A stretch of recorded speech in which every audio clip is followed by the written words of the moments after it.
Hello everybody, it's Kate, the West Coast Paper Crafter, and you are joining me for Project 4 in my Memorable Blooms card class at home.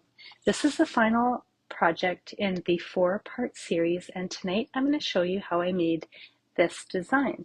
So I'll be using the Memorable Blooms stamp set, and I'm also bringing in the Elements of Text stamp set and the Memorable Blooms dies.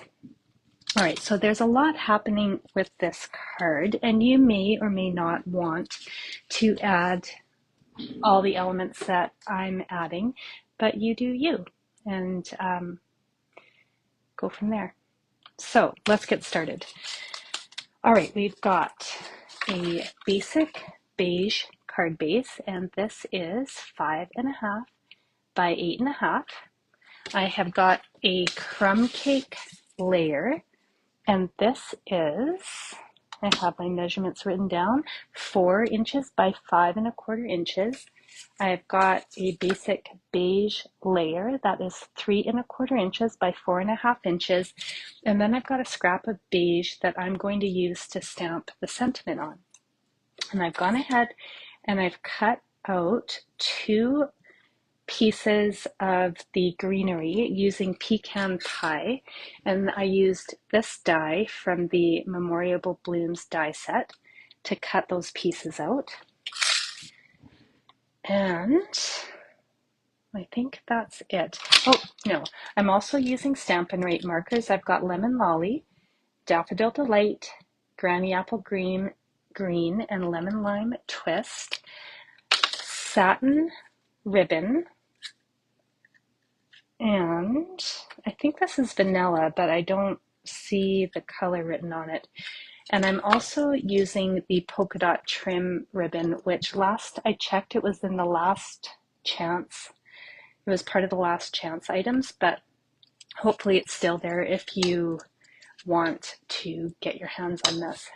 I'm also bringing in something that's not from Stampin' Up. It's my little corner punch, and this is totally optional, but I'm going to do some corner rounding on my layers.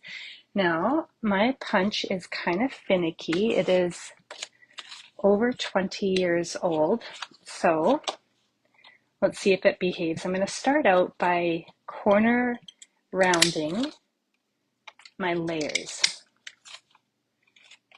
So I am in the market for a new corner rounder because every time I use it, the little metal bottom pops out and then I have to push it back in. So I always wonder how much more life I've got in this little handy tool, but it's been around for a long time, so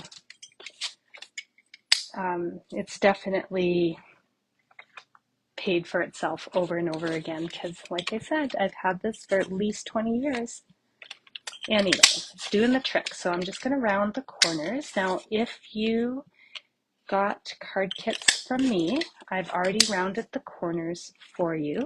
And if you don't have a corner rounder and you are following along, that's okay. You don't need to round the corners. It's totally up to you. All right, so now I've got these 2 pieces. I'm going to get these little paper pieces out of the way. And I'm going to do a little bit of stamping on the basic beige layers. So I'm going to start out with one of the Elements of Text stamp, just the script, and I'm going to stamp that just randomly on my basic beige layer in basic beige ink. Make sure I got the right ink. So it's going to be subtle, but you'll still see it. And just random, I don't really have a plan.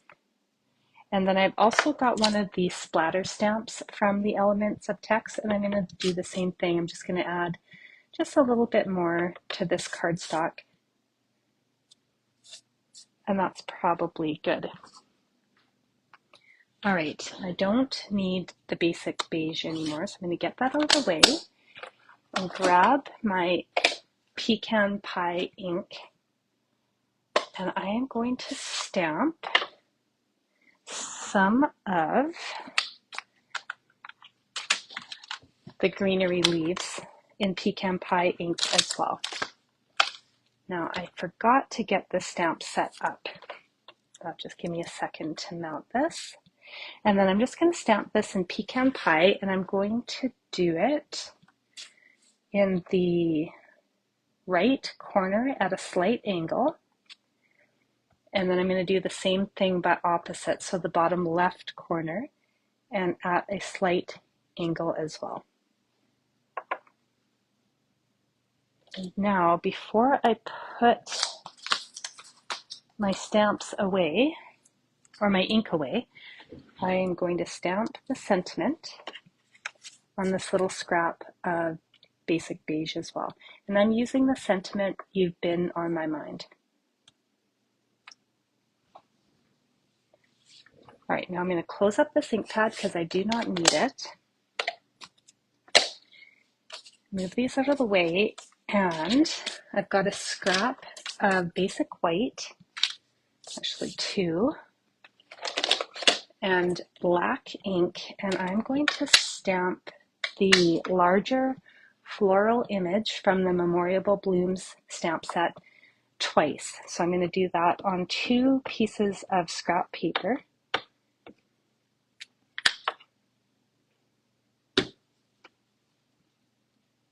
I'm going to do that one more time.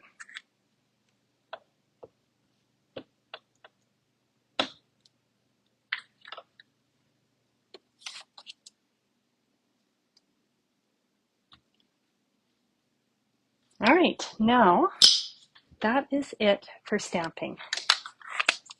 I'm just going to grab my Stampin' Right markers and give these images some color. So I am going to do the flowers in the Lemon Lolly and the Daffodil Delight. And the larger flowers, I'm just going to add the, better make sure I've got the right color. Yes, the Daffodil Delight, which is the darker yellow. I am just adding that to the center of the flowers, the larger ones.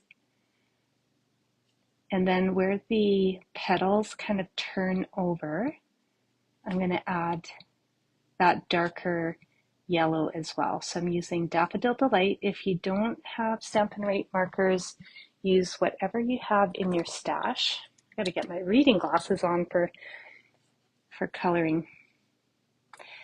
All right. And then the smaller flowers, I'm just going to color in with the darker yellow as well.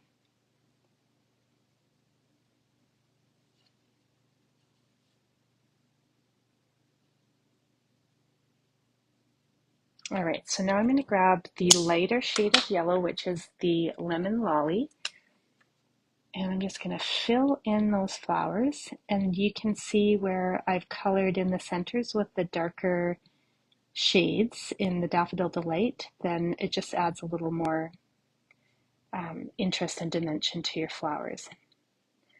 So if you're using Stampin' Blends, then you can do the same thing and really blend your colors in, but you can also do similar shading work with your Stampin' Right markers if you use color tones that are in the same family.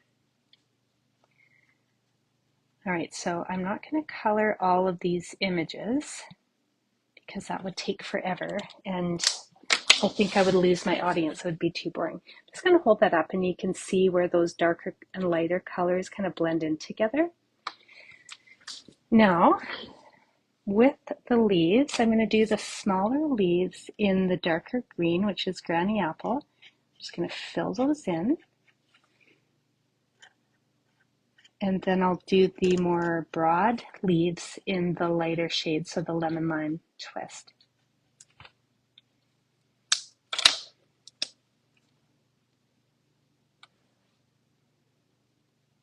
So once you have all your images colored in, no matter what you're using, whether Stampin' Right markers, Stampin' Blends, or if you're using watercolor pencils or whatever you like to use, then you're going to want to die cut out these floral images.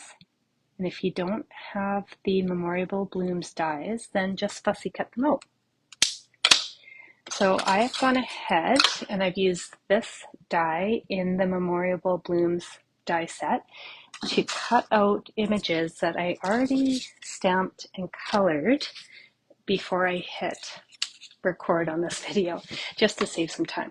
So there's the finished product using the Stampin' Right markers. And now we're ready to build this card up.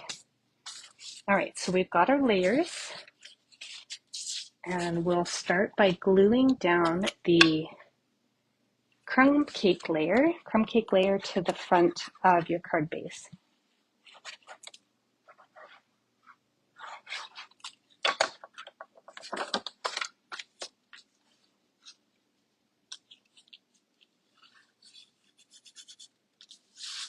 All right, just like so. And then I'm going to add a few things to this basic beige layer before I attach it to the card front. So I'm going to take a piece of the Polka Dot Trim and I'm going to cut it in half. It actually cuts really nicely right down the middle. So you can see that I've already gone ahead and cut a piece of the Polka Dot Trim in half. And I'm going to take one of those pieces and I'm just going to add it to the front of this layer. I'm going to use a little bit of tear and tape on the back to adhere this down. Somewhere in my mess I have my Take Your Pick tool. That's so much easier to get the backings off of things with the Take Your Pick tool. Tear and tape needs a little bit of pressure for it to stick before you try to peel that backing off. I always forget about that. Now I'm just going to fold over one edge of the Polka Dot Trim, have it where I want it, and I'm just going to fold that over so it's going to catch on that piece of tear and tape that I put down on the back. I'm going to do the same thing on the other side, and if I don't have it perfectly even, then the tear and tape's pretty forgiving and it will let me pull that polka dot ribbon back up and reposition if I don't have it perfectly straight or if I need to adjust it. All right, so once you have your polka dot trim on exactly where you want it, then I like to just add a little bit more tear and tape to secure that ribbon so it doesn't go anywhere. Just like so.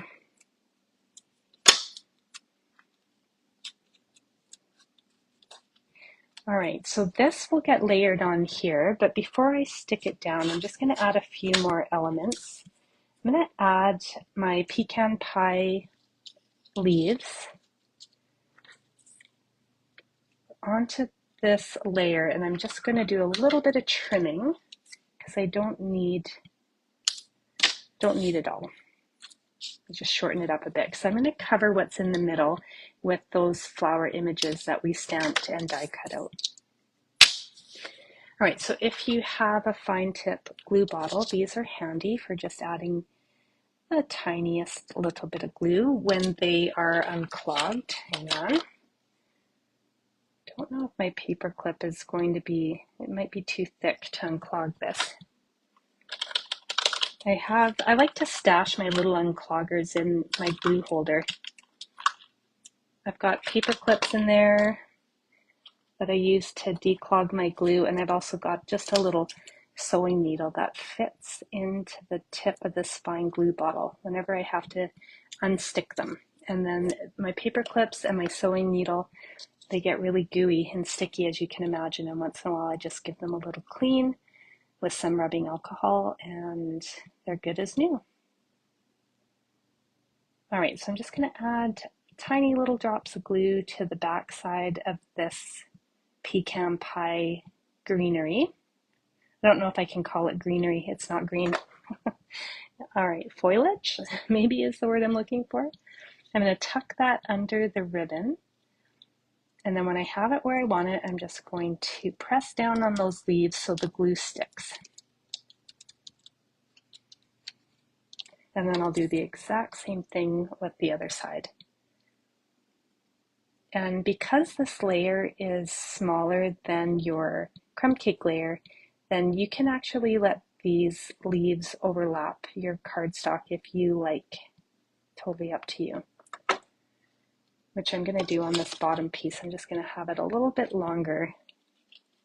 I'm going to tilt it a little bit so I don't cover up too much of that pecan pie stamped image that is behind it.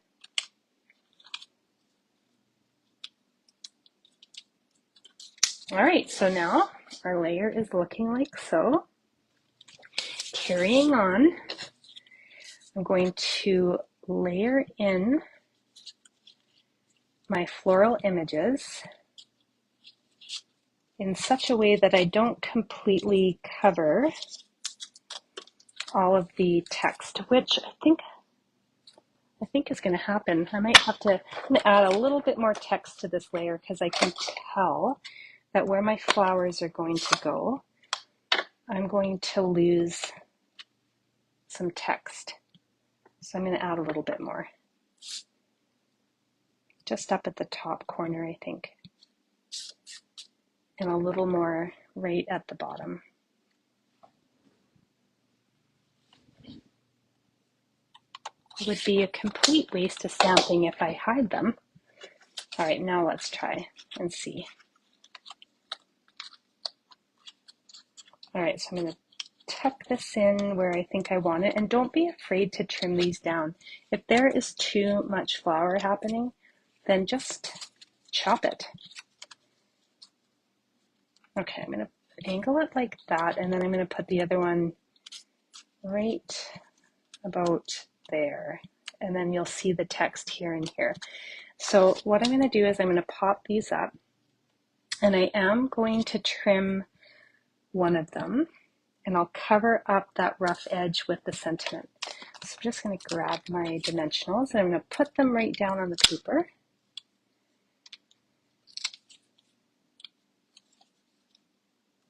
That should do it. Why am I using my sticky fingers when I have my handy little take your pick tool? I keep forgetting. All right.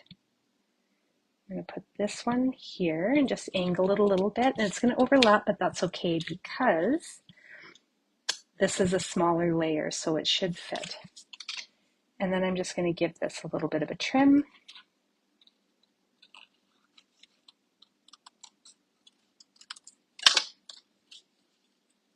Perfect. And then if you want, you can trim that even more and add it to your card. Totally up to you.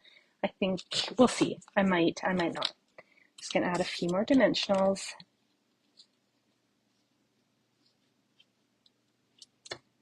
And we will pop this up.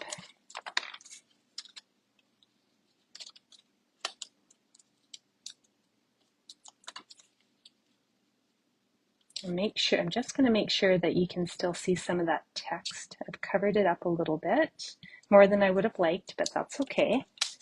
All right, so now our layer is looking like so. And I'm just going to make sure, in case I have to adjust, because I don't want any overlap on the edges of the card. So I'm actually going to very gently reposition this bottom flower just to bring it up just a tiny little bit. And if you have your take your pick tool, you can just flip your pointy end to your spatula, and that will help you pick it up without damaging your paper. I'm just going to pull that up just a little bit so I don't have as much overhang. Yes, perfect. Okay, so now I've got a little bit of a rough edge in the middle, and I am going to cover that up. I've also got a dimensional that isn't quite where I want it. So I'm going to finagle that. There we go. I'm just going to push it back a bit. Perfect. All right. So we're going to cover this edge up. I'm also going to flatten down this one piece. I'm going to add a little bit of glue behind it and then just stick that to the paper that it's overlapping. I just don't want it to pop up. All right, I'm going to let that sit for a second. And then I have a few more elements that I want to add. Need to get my glasses for this one. So for the sentiment, I'm going to fussy cut it out. And if you're not a fan of fussy cutting out your sentiments, then you do you.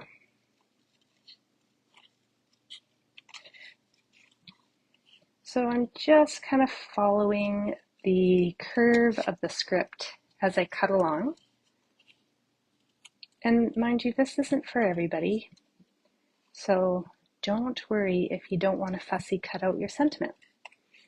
In fact, I've only recently been doing this because usually I prefer to have like a nice clean die cut piece of paper to put my sentiments on or stamp them directly on my stamps, but I'm just trying something new and getting out of my comfort zone.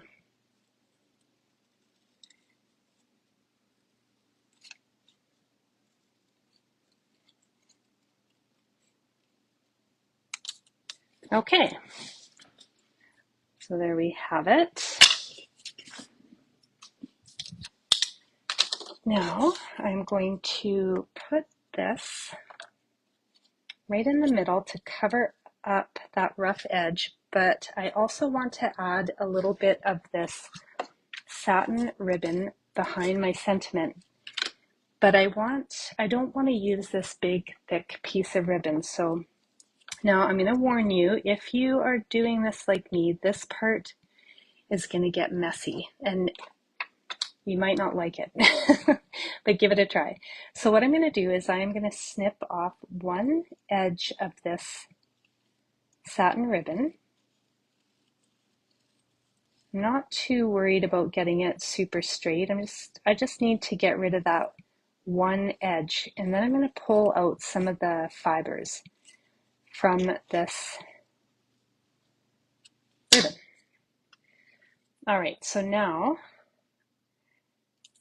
I've got this glue. So I've got gluey fingers, and the ribbon is sticking. All right, so on the edge that you've cut, what you're going to do is just very gently start to pull those fibers. And you can see that this does get messy because it's already sticking to my fingers, but you're going to want to just pull just a few at a time.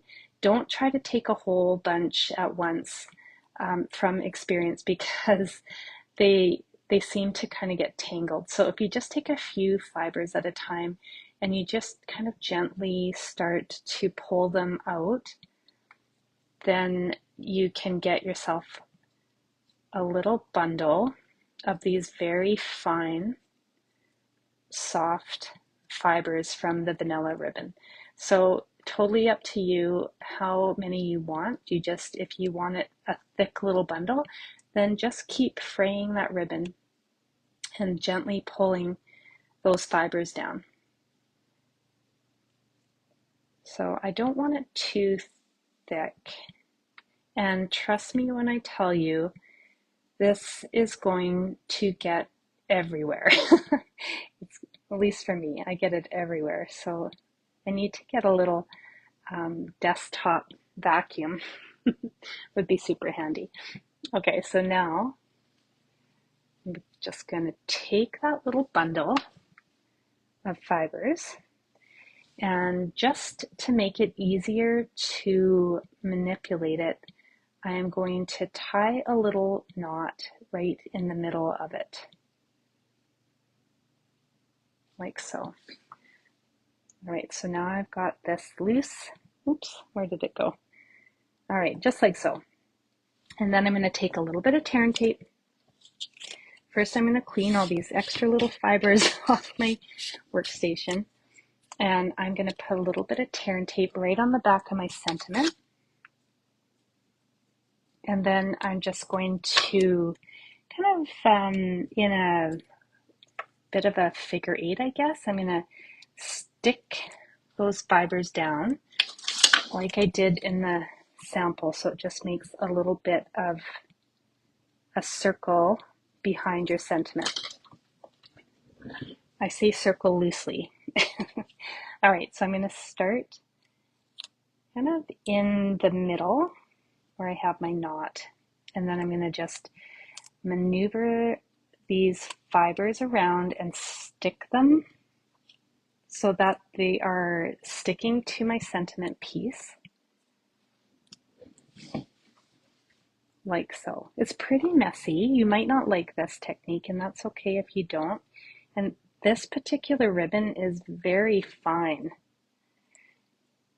So it's almost, it reminds me of feathers, like the really soft little feathers. All right, so once you have it the way you like it, it's going to be a big mess in the back. I'm going to add a little bit more tear and tape to hold it down.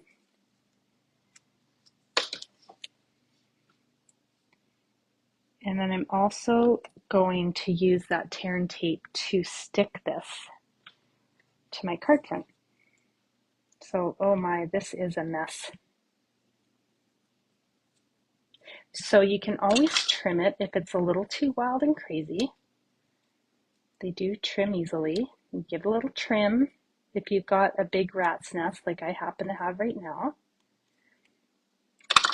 All right. Now I'm going to flip my little spatula around and get my pointy tool out again, and I'm going to pull the backing off this. And I might add a little tiny bit of glue as well, just to help this stick.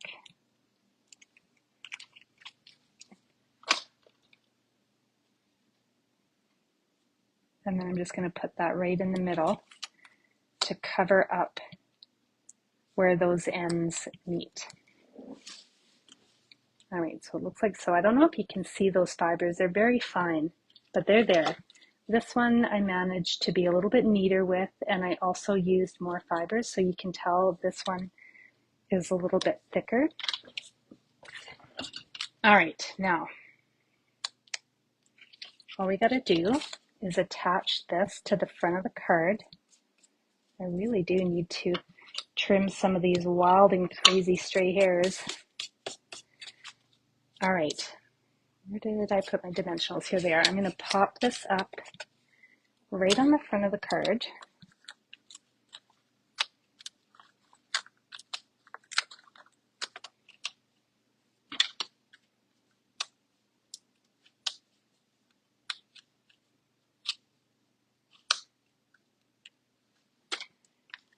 And stick it down right in the middle. All right, there we go. So this could be done if you choose, or you can add some bling, which I'm going to do. So I'm going to use the Pecan Pie and clear ribboned Adhesive-Backed dots. Now, if I turn this just so, you might be able to see that there is some elements right in these Adhesive-Backed dots. You can see some lines in there. It's kind of neat. So they're very flat, and I cannot grab these with my fingers. So I'm going to use my little putty tool, which is almost empty. It's on its last legs. And I'm going to add some of these Pecan Pie dots to the card, just randomly wherever I think they are going to go. I'm going to fill in this little empty spot here since I don't have any stamping there. There we go. All right, that is project number 4 in the Memorial Blooms card class at home. Just going to quickly grab the other cards in this series just as a little recap. So this was project number 1 and project number 2, project number 3, and our last one. So thank you so much for joining me for this class. I hope you enjoyed it. For those of you who got the card kits, I hope you enjoy the ease of crafting when you don't have to cut or prep your own pieces, and I appreciate you all. So thanks for tuning in, and check in with me next month for my next free online class. Have a good night.